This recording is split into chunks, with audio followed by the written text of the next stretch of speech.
Saya akan menyampaikan firman Tuhan dengan tema jerat pinjol, jerat pinjaman online. Saya sedih sekali begitu banyak anak-anak Tuhan, orang Kristen yang terjerat pinjaman online, terjerat hutang. Saya ingin kita punya pemahaman yang benar tentang hal ini. Karena hidup ini harus bijak mengelola keuangan supaya jangan jadi batu sandungan. Amen. Saya senang sekali mengajar jemaat untuk hidup jadi berkat. Amsal 13 ayat 11 kita baca sama-sama. Harta yang cepat diperoleh akan berkurang. Tetapi siapa yang mengumpulkan sedikit demi sedikit menjadi kaya. Semua orang tuh ingin uang yang mudah didapat. Easy money, ya kan?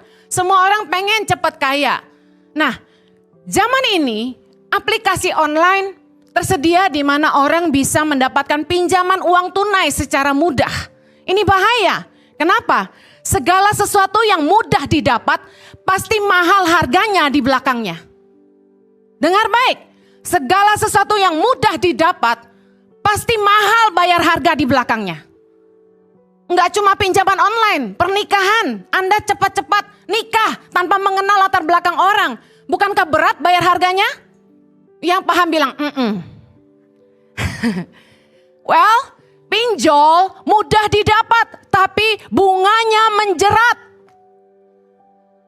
Saya lebih senang orang itu ke bank aja kalau mereka butuh uang. Bank menyediakan layanan pinjaman yang sesuai dengan kebutuhan. Jadi kalau kita tuh punya kebutuhan apa, kita bisa ngomong sama customer service, saya tuh butuh ini. Lalu bagusnya apa? Karena bank itu resmi, ya jangan bank yang abal-abal. Bank yang resmi itu ada persaingan bunga pinjaman. Nah kita bisa shopping around. Kita bisa tanya-tanya sama berbagai bank, kita bandingkan aja bunga yang terbaik. Nah mereka biasanya akan beri tawaran bunga yang berbeda dan sistem yang berbeda untuk tujuan yang berbeda. Nah besaran pinjaman disesuaikan dengan kemampuan nasabah, ini penting. Pinjol tidak peduli kamu mampu bayar atau tidak. Kalau bank memastikan kamu mampu bayar mereka baru pinjamkan. Hutang itu harusnya hanya boleh untuk investasi yang bernilai. Sesuatu yang kalau kita beli itu meningkat nilainya. Contoh KPR rumah. Kalau kita beli cash terlalu besar. Kalau kita bisa cicil dengan KPR. Itu kita disesuai dengan kemampuan. Berapa kemampuan kita berhutang itu maksimal 30% dari penghasilan kita. Penghasilan kita bulanan harus jauh lebih besar daripada cicilan hutang kita. Cicilan hutang itu maksimal 30% dari penghasilan, gak boleh lebih. Kalau lebih Anda akan tercekik. Kemudian hutang hanya boleh yang pertama tadi untuk investasi yang nilainya tinggi. Yang kedua, hutang itu hanya boleh untuk modal usaha. Kenapa?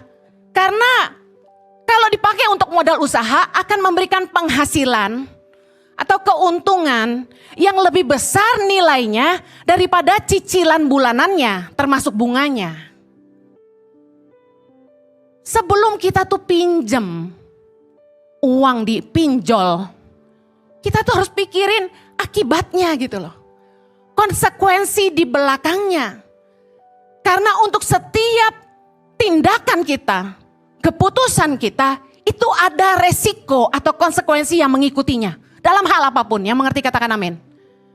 Anda menikah dengan siapapun ada resiko, betul nggak? Anda kerja sama siapapun ada resiko. Anda dagang apapun ada resiko. Semua itu ada resiko. Orang cuma mau enaknya aja, tapi nggak pernah mau bayar harganya. Hutang mudah, cash money, so easy. Tapi kemudian ketika mereka harus mulai bayar bunganya baru teriak. Besar sekali bunganya. Penghasilan saya nggak cukup. Pikirkan resiko dan akibatnya. Sebelum Anda mengambil keputusan untuk meminjamnya. Jangan ingin cepat kaya. Firman Tuhan tadi mengajarkan orang yang mengumpulkan sedikit demi sedikit menjadi kaya.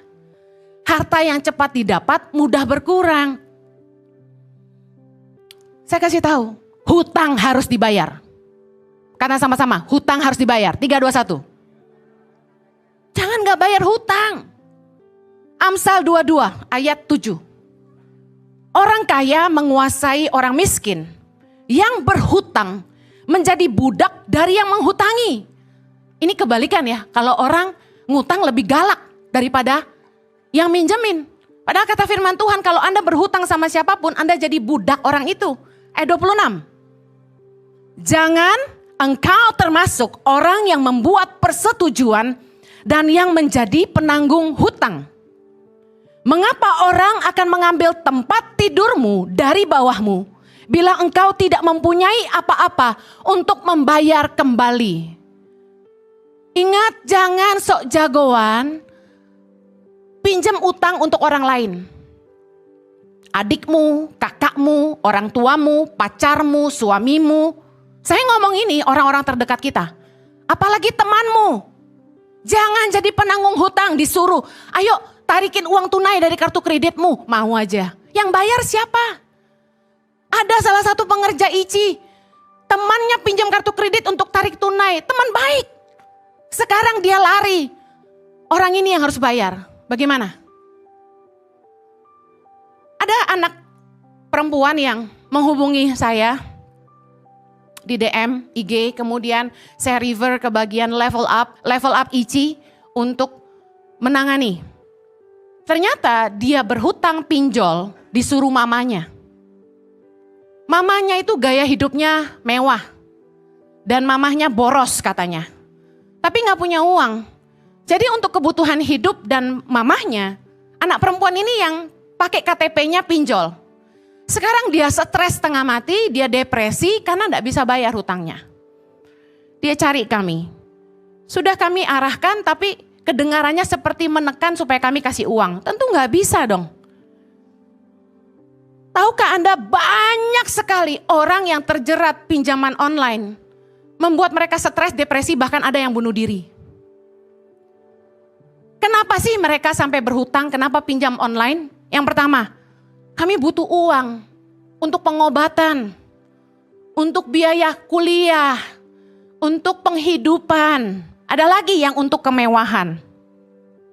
Padahal pinjol tidak boleh digunakan untuk hal-hal yang konsumtif. Apa itu konsumtif? Untuk makan, untuk liburan, kendaraan, pakaian, kemewahan, tidak boleh hutang.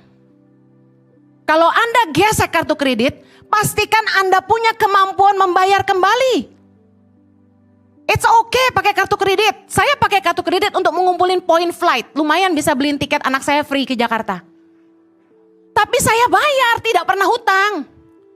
Dengar baik. Pinjol juga tidak boleh digunakan untuk orang miskin. Kenapa? Karena orang miskin akan pakai uang itu untuk penghidupan konsumtif.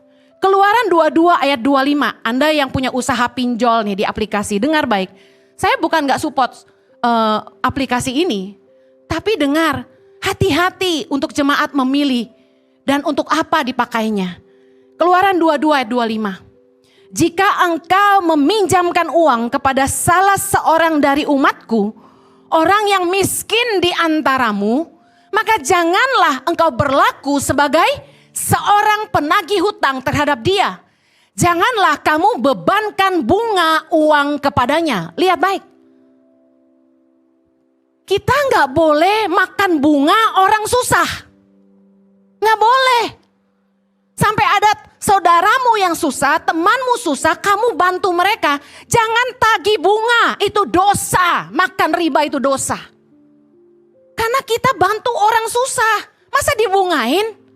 Jadi pinjol tidak cocok untuk orang miskin. Karena mereka butuh ini untuk penghidupan. Lain mereka pakai itu untuk modal usaha, contohnya ojek online. Firman Tuhan mengajarkan jangan makan bunga dari orang susah. Oke, kita akan bahas satu-satu. Bagaimana kalau untuk biaya berobat Bu Heni? Zaman sekarang sudah ada BPJS dari pemerintah yang biayanya relatif sangat murah ya. Ada kelasnya juga. Dan kalau Anda bekerja biasanya itu sudah ada potongan BPJS biasanya. Nah kalau untuk masyarakat gak mampu bayar BPJS gimana Bu Heni? Ada KIS, kartu sehat. Kemudian bisa didukung dengan surat keterangan tidak mampu dari RT setempat, biaya pengobatan malah bisa cuma-cuma. Karena kami ada mobile klinik di NTT, jadi kami banyak bawa masyarakat ke rumah sakit. Dengan SKTM biayanya free. Paling ada biaya admin, Tangan Pengharapan bayarin. Bisa mendatangi yayasan-yayasan yang melayani pengobatan gratis untuk masyarakat dengan penyakit tertentu. Kenapa? Yayasan itu cari dana untuk menolong orang sakit, misalnya kanker, misalnya tunanetra dan lain sebagainya. Memang yayasan itu bergerak cari dana untuk itu. Nah, bagi Anda yang punya penyakit yang rasanya terlalu mahal diobatin dan BPJS tidak bisa datangi yayasan-yayasan yang begini. Kalau Tangan Pengharapan Bu Eni enggak. Karena kami ngidupin ribuan orang hidup. Saya bukan nggak punya hati untuk nolong orang yang berpenyakit berbahaya, tetapi kami punya mobile klinik yang melayani masyarakat tidak mampu di pedalaman NTT. Tapi saya paham betul sistem pemerintah, sudah ada BPJS, sudah ada KIS, sudah ada SKTM. Kalau Anda yang mampu tentu bisa bayar asuransi. Bagaimana dengan penyakit yang sulit disembuhkan dan tidak punya biaya? Ini ada jemaat online yang pernah sangat kecewa karena gereja-gereja tidak ada yang mau bantu dia, orang Kristen tidak ada yang mau bantu dia karena penyakit anaknya cukup serius gitu, langka. Nasihat saya nomor 1, berharaplah hanya kepada Tuhan, jangan manusia. Kenapa kecewanya sama manusia? Mereka tidak bantu kita bukan berarti mereka salah, mereka juga punya tanggung jawab sendiri. Yang kedua, berdoa kalau kehendak Tuhan, anak itu disembuhkan. Kalau bukan kehendak Tuhan, kita juga tidak mau mengobati sampai ke ujung dunia, nggak akan sembuh. Tapi kalau Tuhan yang mau sembuhkan, secara mujizat dia bisa sembuh. Amin. Kemudian, kalau memang kehendak Tuhan dia disembuhkan, Tuhan sanggup menggerakkan orang untuk menolong biaya pengobatannya. Setuju nggak? Kita udah dengar banyak kesaksian. Satu kali teman saya perlu operasi ginjal, nggak punya biaya. Banyak teman-teman yang raising fund untuk biayai dia operasi di luar negeri loh. Kalau kehendak Tuhan selalu ada jalan, percayalah. Yang ketiga, pikirkan yang masih hidup. Jangan sampai memaksakan diri, jual semua aset, jual semua usaha, toko dijual, harta dihabisin. Bagaimana untuk beli obat selanjutnya? Lalu bagaimana untuk penghidupan selanjutnya? Ada seorang wanita, dia tidak menikah, mamahnya sakit parah. Dia sampai habiskan semua hartanya, jual rumahnya, jual tokonya. Luar biasa, saya puji, orang ini sayang mamahnya. Tapi sekali lagi saya mau kasih tahu, kita mau uang habis berapa banyak pun, kalau bukan kehendak Tuhan, kita sembuh, kita akan dipanggil Tuhan. Karena hidup dan mati di tangan Tuhan, amin. Kita berusaha semampu kita, bahkan saya katakan gini, hidup ini harus diperjuangkan.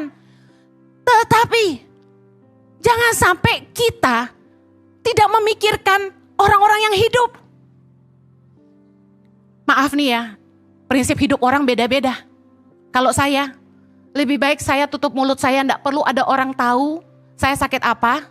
Daripada mereka harus habisin uangnya untuk obatin saya. Lebih baik saya mati dengan tenang, tidak ninggalin beban. Saya bisa lihat anak-anak semua hidup dengan baik, tanpa harus disusahkan sama saya. Saya berdoa, kalau Tuhan panggil saya lagi tidur aja. Amen. Berdoa Bapak Ibu, kalau Tuhan panggil jangan nyusahin orang.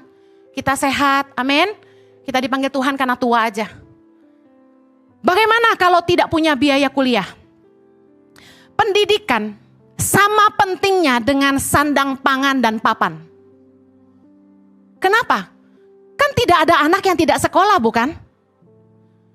Makanya pendidikan tuh harusnya nggak boleh mahal Bapak Ibu. Nih yang tukang bikin sekolah mahal nih. Harus pikirkan untuk anak-anak tidak mampu dapat subsidi.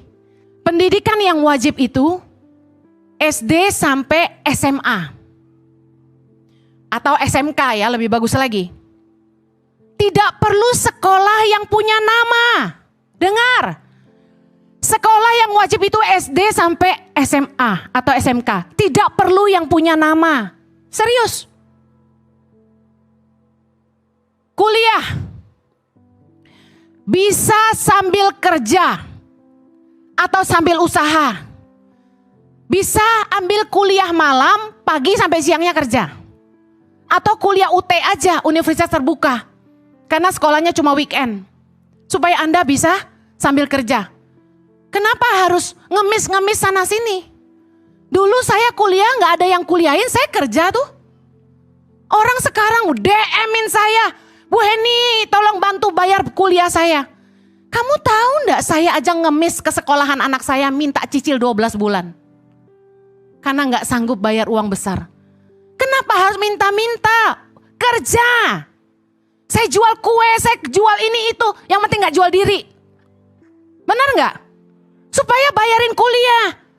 Ada ibu-ibu yang bilang, tapi anak saya nih pintar Bu Heni. Kalau pintar malah harusnya dapat beasiswa. Gak nyusahin orang tua. Betul gak? Dia bilang anaknya pintar biar kita bantu. Tapi justru kalau anak itu cerdas, dia dapat beasiswa. Gak perlu nyusahin orang tua. Universitas itu gak perlu yang mahal. Saya kasih tahu ya. Keren atau gak kerennya universitasmu gak menentukan kesuksesanmu. Saya ngomong ini. Keren tidak kerennya universitasmu tidak menentukan kesuksesanmu. Gak penting. Kalau kamu pintar aja. Gak perlu lulusan mana. Betul gak? Gak penting. Dengar baik. Jangan sampai kita itu diperbudak sama brand gitu loh. Kalau gak brand ini gak keren. Kalau lu kaya silakan. Kalau lu gak punya jangan ikut-ikutan. Semoga ini viral. Beneran deh. Haleluya. Hidup tuh jangan karena gengsi nanti kita susah sendiri. Amen. Jangan kemakan gengsi, akhirnya kita susah sendiri. Banyak tuh orang yang gak kuliah lebih kaya dari sarjana. Halo? Konglomerat kalau saya tanya rata-rata lulusan SD SMP tuh mereka udah dapat profesor karena udah kaya aja. Universitas kasih karena mereka hebat. Lanjut. Bagaimana kalau nggak punya uang untuk hidup Bu Heni? Kerja. Sini yang nggak punya kerja. Habis ini ngumpul. Yang nggak punya kerja ketemu saya di depan. Saya mau heran kenapa kamu nggak punya kerja? Udah ngelamar kemana-mana Bu Heni. Kalau lu mau bantuin gue bersihin WC gereja gue kasih duit. Kumpul habis ini yang nggak punya kerja. Kalau nggak punya biaya untuk hidup jangan. Gaya hidupnya tinggi. Pinjol buat beli sepatu Nike. Apa-apaan? Beli iPhone. Apa tuh yang Pro Max 14. Hayah. Gua aja HP gak pernah beli dikasih. Andalkan kasih karunia. Amin. Ubah gaya hidup kita. Jangan kemakan gengsi. Jangan ikut-ikutan orang lain. Orang lain punya apa lu mau punya apa. Hidup-hidup dia hidup-hidup lu. Belajar bijak mengelola keuangan.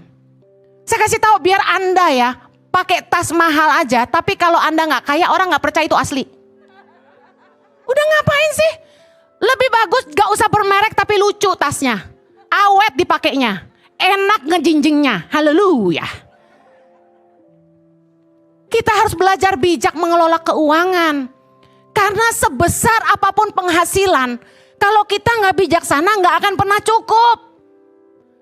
Gaji naik, gaya hidup naik. Kapan pernah cukupnya?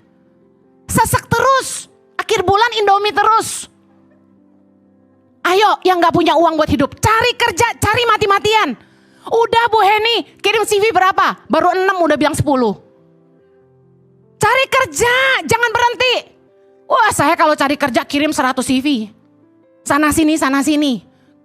Knock on the door. Is there any vacancy here? Hi, is there any job vacancy here? Knock on the wall, knock on the door. Cari kerja. Saya kasih tahu ya, kita tuh harusnya nggak usah malu kerja apa aja yang penting halal. Kuli bangunan, tukang sampah, tukang tambal ban, OB, pembantu rumah tangga, tukang pijit, ojol. Maaf, saya bukan merendahkan mereka. Tapi orang yang nganggur kalau mau ngambil pekerjaan salah satu yang saya sebut ini pasti bisa. Saya kasih tahu mereka itu kuli bangunan, tukang sampah, tukang tambal ban, OB, pembantu rumah tangga, tukang pijit, ojol lebih terhormat daripada peminta-minta. Daripada lu ngemis mendingan lu kerja masih ada terhormatnya. Saya menghormati OB di gereja ini. Saya selalu bilang terima kasih. Saya selalu minta maaf kalau toiletnya kotor. Kayak jangan malu-maluin saya. Kenapa malu jadi pembantu? Zaman sekarang anak muda susah jadi pembantu. Yang dari daerah-daerah, gengsi. Hei, kenapa? Tahu nggak? Pembantu sekarang gajinya lebih gede daripada admin bank di daerah. Sorry to say. Membantu saya sih. Ya.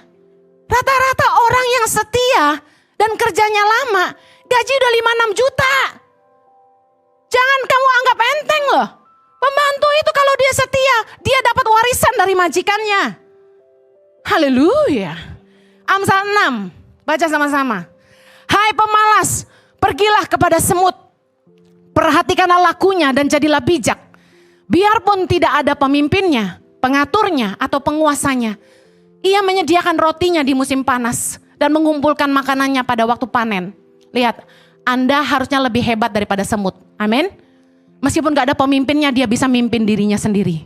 Kalau Anda tidak punya inisiatif, berarti Anda kalah sama semut. Kemudian, lihat lagi. Hai pemalas, berapa lama lagi engkau berbaring? Bilakah engkau akan bangun dari tidurmu? Tidur sebentar lagi, mengantuk sebentar lagi, melipat tangan sebentar lagi untuk tinggal berbaring. Baca ayat 11 sama-sama. Maka datanglah kemiskinan kepadamu seperti seorang penyerbu dan kekurangan seperti orang yang bersenjata. Kemiskinan itu menyerbu orang malas. Kalau udah malas, udah susah. Ayo jangan malas yuk. Hati-hati ya, kemarin ada anak muda yang bilang gini, Ciheni, kalau ada yang susah di jemaat ICI, kita bantu rekomendasi cari kerja aja. Saya bilang gini, jangan sembarangan merekomendasi orang untuk mencari pekerjaan. Kenapa? Karena kendalanya gini, kita nggak tahu kompetensi dia apa, kita nggak tahu latar belakang dia bagaimana, kita nggak tahu karakter dia seperti apa. Kalau sampai dia bikin masalah, kita yang dicari orang. Merekomendasi itu membawa nama baik kita. Kepercayaan orang sama kita. Saya hati-hati sekali rekomendasi orang. Tapi kalau sekalinya saya rekomendasi, udah pasti oke punya. Amsal 26 ayat 10. Kalau ada yang bilang Bu Heni jahat nih, baca Amsal 26 ayat 10. Siapa mempekerjakan orang bebal dan orang-orang yang lewat, yang kita gak kenal, adalah seperti pemanah yang melukai tiap orang. Jangan sembarangan ngerekrut orang kerja. Makanya rata-rata staf kami itu rekomendasi, staf yang ada. Staf yang kenal mereka. Jadi kami rekrut temannya. Oke. Kalau Anda ingin membantu orang dengan memberikan pekerjaan, bukan gak boleh. Tapi dengar, harus siap dikecewakan. Dan harus mau mendidik orang. Amen. Anda rekrut mereka, Anda harus didik mereka. Jangan pikir Anda rekrut orang yang pengangguran tuh barang jadi. Kecuali Anda hijack dia. Kalau Anda hijack dia berarti dia sangat berprestasi di tempat sebelumnya. Anda berani bayar mahal dia. Anda expect dia doing more. Tapi kalau Anda rekrut orang baru yang gak pengalaman, baru graduate, Anda harus siap ngedidik orang. Jangan pikir Anda dapat barang jadi. Ciheni, apakah di ICI kita buka kelas untuk melatih orang dan mengajar mereka berintegritas, rajin, jujur, kerja keras, tekun, dan excellent? Saya jawab, bisa saja. Tapi biasanya orang yang jujur, kerja keras, rajin, excellent, berintegritas, enggak ada yang susah cari kerja. Haleluya. Isn't it true? Satu kali saya kerja di sebuah pelayanan internasional. Satu kali atasan saya yang Asia, ini untuk internasional kan dunia. CEO yang Asia bilang gini sama saya, Heni, if this ministry cannot appreciate you, I told them, you will lose nothing. Because as soon as you leave this ministry, somebody else gonna grab you. Dia bilang gini, kalau sampai pelayanan yang merekrut kami itu tidak menghargai kami, dan lalu kami keluar dari situ, dia bilang yang rugi itu mereka. Karena begitu kami keluar akan ada orang lain yang langsung mau mengambil kami. Karena dia lihat prestasi kerja kami. Jadi kalau Anda sampai nggak di hijack perusahaan lain, berarti Anda belum berprestasi. You do your best. Lakukan yang terbaik sampai terdengar ke perusahaan lain betapa hebatnya kamu. Amen. Sampai orang itu bersedia bayar kamu lebih mahal. Amsal 22 ayat 29. Pernahkah engkau melihat orang yang cakap dalam pekerjaannya? Di hadapan raja-raja, ia akan berdiri, bukan di hadapan orang-orang hina. Amen. Promosi datang dari Tuhan, asalkan kita melakukan yang terbaik yang kita bisa. Yang terakhir, sudah dagang Bu Heni, sudah berusaha nih, sudah dagang nih. Tapi gak maju, gimana dong? Pertama, belajar dari orang lain yang berhasil. Rendah hatilah, lihat orang lain berhasil, datangi dia. Ajari saya, please teach me. Yang kedua, minta feedback jujur dari customer. Kenapa ya? Gimana kue saya? Gimana restoran saya? Gimana pelayanan saya? Oke nggak? Hotel bintang 5 aja berani kasih feedback form. Kalau kita mau maju, jangan takut dikritik orang. Tapi banyakkan orang nggak suka dikritik. Minta feedback form. Perbaiki, tingkatkan kualitas. Yang berikutnya, rendah hati untuk dinasehati dan harus mau berubah. Orang mau sih dengar feedback, tapi nggak mau berubah. Ya, selera orang kan beda-beda, katanya gitu. Ya, lidah dia bilang nggak enak, lidah orang lain bilang enak. Ya susah kayak gini. Dibilangin harganya kemahalan. Pasaran di sini segini mah nggak laku. Nggak mau dengar. Susah. Kalau Anda nggak jago masak, saya kasih tahu ya. Jangan jual makanan. Saya udah ulang-ulang bilang, orang rugi 3 kali. Udah bayar, gendut, nggak enak lagi. Saya tutup.